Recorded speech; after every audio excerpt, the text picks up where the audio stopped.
ମୋ ଭାଇ ବା ଭଉଣୀ ବା ଯେଉଁମାନେ ବି ସାନ ବଡ଼ ଛୋଟ ବଡ଼ ଯିଏ ବି ହେଇଥାନ୍ତୁ ନା କାହିଁକି ଏକା କଥା ଭିଡ଼ିଓ ଦେଖୁଛନ୍ତି, ମୋତେ ଗୋଟେ ଜଷ୍ଟ ସିମ୍ପଲ୍ ଥିଙ୍ଗସ୍ ଜଣେଇବେ ଆଜି ଯେ ସମସ୍ତେ ମୋବାଇଲ୍ ୟୁଜ୍ କରୁଛେ,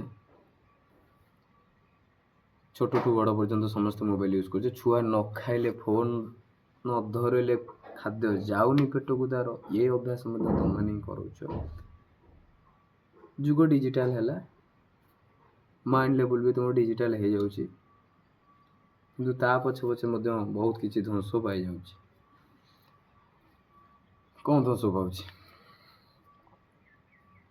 ପ୍ରଥମ ଜିନିଷ ହେଉଛି ଏଇଆ ଯେ ଫେସବୁକ୍ ହଉ କି ଇନଷ୍ଟାଗ୍ରାମ୍ ହଉ, ଖୋଲୁ ଖୋଲୁ ବହୁତ ଅଶ୍ଳୀଳ ଜିନିଷ ଆସୁଛି, ଯେଉଁଗୁଡ଼ାକ କି ଅଧିକ ଭାଇରାଲ୍ ହେଉଛି। ଆଉ ତାକୁ ଭାଇରାଲ୍ କରୁଥିବା ଯୁବପିଢ଼ିମାନେ ହିଁ ସମାଜକୁ ନଷ୍ଟ ହେବାର ପ୍ରଶ୍ରୟ ଦେଉଛନ୍ତି। ଆରେ ଭାଇ, ସେମାନେ କଳାକାର ନୁହନ୍ତି। ଯେଉଁମାନେ ଏସବୁ ଅଡ୍ ଡ୍ୟାନ୍ସ ବା ଅଡ୍ ମୋଟିଭ୍ ଦେଇ କରୁଛନ୍ତି, ଏସବୁ କାଣ୍ଡ ସବୁ କରୁଛନ୍ତି, ସେମାନେ ନୁହନ୍ତି। କେମିତି ହେବେ? ଆମ ଓଡ଼ିଶାରେ ଖାଲି କଳା ଦେଖେଇ ଦେଇକି ଏସବୁ କାଣ୍ଡ କରିଦେଲେ ହେବ ନାହିଁ। ଓଡ଼ିଶାରେ ଗୋଟେ ୱାର୍ଡ଼ କଳା ସହିତ ମିଶିକି ରହୁଛି ସଂସ୍କୃତି। ଆଉ ତମ କଳା ତ ସମସ୍ତେ ଦେଖିଲେ, କିନ୍ତୁ ସେଠି ସଂସ୍କୃତିଟା ନଷ୍ଟ ହେଇଯାଉଛି। ବୁଝିପାରୁଥିବ, ମୁଁ ପର୍ଟିକୁଲାରଲି କାହାକୁ ନୋଟିଫାଏ କରିକି ମଧ୍ୟ କହୁନାହିଁ, କିନ୍ତୁ ଏଇଟା ଦିନକୁ ଦିନ ବଢ଼ିବାରେ ଲାଗିଛି। ତେଣୁକରି ତାକୁ କମେଇବା ପାଇଁ ଗୋଟିଏ ମାଧ୍ୟମ, ପ୍ରଶ୍ରୟ ଦେଇଛ ତମେ, ମୁଣ୍ଡରେ ଚଢ଼େଇଛ ତମେ, ସୁସୁ କରିଦେଲା କହୁଛ ସୁସୁ କରିଦେଲା ବୋଲି। ବୁଝିପାରୁଛ ତ? ନହେଲେ ନାହିଁ, କିଛି ନାହିଁ, ଏମିତି ଧ୍ୱଂସ ହେଇଯିବ, ପିଢ଼ି ନଷ୍ଟ ହେଇଯିବ, କର୍ମର ଫଳ ନିଜକୁ ଭୋଗ କରିବାକୁ ପଡ଼ିବ। ରେ ବାବା, ଆମ ଛୁଆକୁ ତ ଆମେ ଏଇଆ ଶିଖେଇ ନଥିଲୁ, ଆମକୁ ମିଳିଲା କେମିତି? ଏଇ ସୋସାଇଟି ଦେଇଛି ତାକୁ।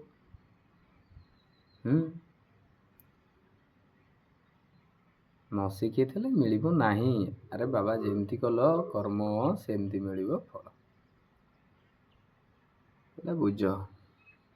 ସବୁ ଜିନିଷ ସବୁବେଳେ ସମସ୍ତଙ୍କ ନଜରକୁ ଆସେ, କିନ୍ତୁ ସମସ୍ତେ କହିବାକୁ ଚେଷ୍ଟା କରନ୍ତି, କିନ୍ତୁ କହିବି ମଧ୍ୟ ପାରନ୍ତିନି, ସମୟ ମିଳେନି।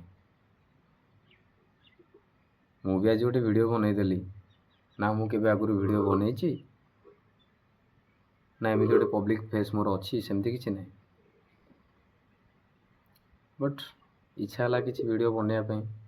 ଏମିତି ତ ଆମେ ତ କାହା ଭଳି ଆଉ ଏସବୁ କାଣ୍ଡ କରିକି କରୁନୁ ନା। ଭାଇରାଲ୍ ହେବା ପାଇଁ ବହୁତ ଉପାୟ ଧରିକି ସମସ୍ତେ କରୁଛନ୍ତି ଭାଇରାଲ୍। ଠିକ୍ ଅଛି,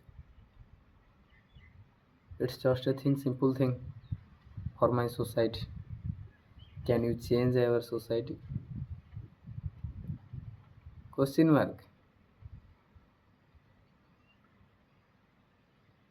ନେଗେଟିଭଟାକୁ ସମସ୍ତେ ଉଠେଇକି ଧରନ୍ତି,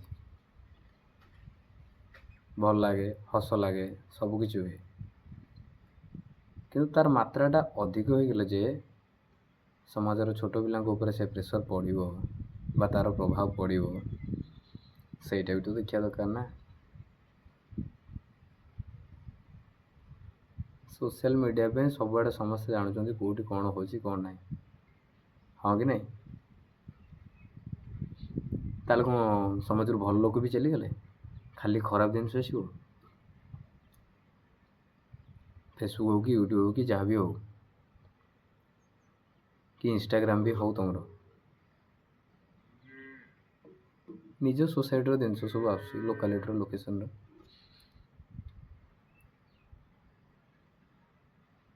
ସୁଧୁରିବେନି କେହି ସୁଧୁରିବନି, କିନ୍ତୁ ତାଙ୍କୁ ତାଙ୍କ କର୍ମର ଫଳ ଦେବ ତାଙ୍କ ଛୁଆ। ହଁ, ସୁଧୁରି ଯାଅ, ଏସବୁ ଠିକ୍ ନୁହେଁ। ଯଦି କିଛି କରିପାରୁନ, ନିଜ ପାଇଁ କିଛି କରିପାରୁନ କି ସମାଜ ପାଇଁ କିଛି କରିପାରୁନ, ଠିକ୍ ଅଛି, କିନ୍ତୁ ସମାଜ ପାଇଁ କୌଣସି ଖରାପ କରିବାଟା ଏଇଟା ସମ୍ପୂର୍ଣ୍ଣ ରୂପେ ଭୁଲ। ହଉ ଚାଲୁ, ଯୁଗ ତ ମଡ଼ର୍ଣ୍ଣ ହେଇ ହେଇ ଚାଲୁଛି, ଆମେ ତ ତା ସାଙ୍ଗରେ ଚାଲୁଛୁ, ଦେଖୁଛୁ ରିଲ୍ସ ଆସିଲା, ଆରେ ବାବା କ'ଣ କହିଲା ସେୟାର ମାର, ସିଏ ବି ଟିକେ ଦେଖୁ, ଏମିତି ହେଇ ହେଇ ତାଙ୍କୁ ଆମେ ନେଇକି ମୁଣ୍ଡ ଉପରେ ବସେଇ ଦେଉଛେ। ତାପରେ ଯାହା ହେଉଛି ବର୍ଷା ହେଉଛି ଉପରୁ, ହଁ ବର୍ଷା କରିଦେଲା, ଏସବୁ କରିବା ଠିକ୍ ନୁହେଁ। ଓକେ, ନୂଆକିରି ଚ୍ୟାନେଲ୍ ଖୋଲୁଛି, ଦେଖ ଯଦି ଭିଡ଼ିଓ ଭଲ ଲାଗୁଛି ତାହେଲେ ଗୋଟେ ଲାଇକ୍ ଦିଅ, ସେୟାର କର, ସବସ୍କ୍ରାଇବ୍ କର। ଆଇଫୋନ୍ ଧରିନୁ ଆମେ, ଲାଇକ୍ ମିଳିବନି। କ'ଣ ଆପଣ କୁହନ୍ତୁ? ଜୟ ଜଗନ୍ନାଥ।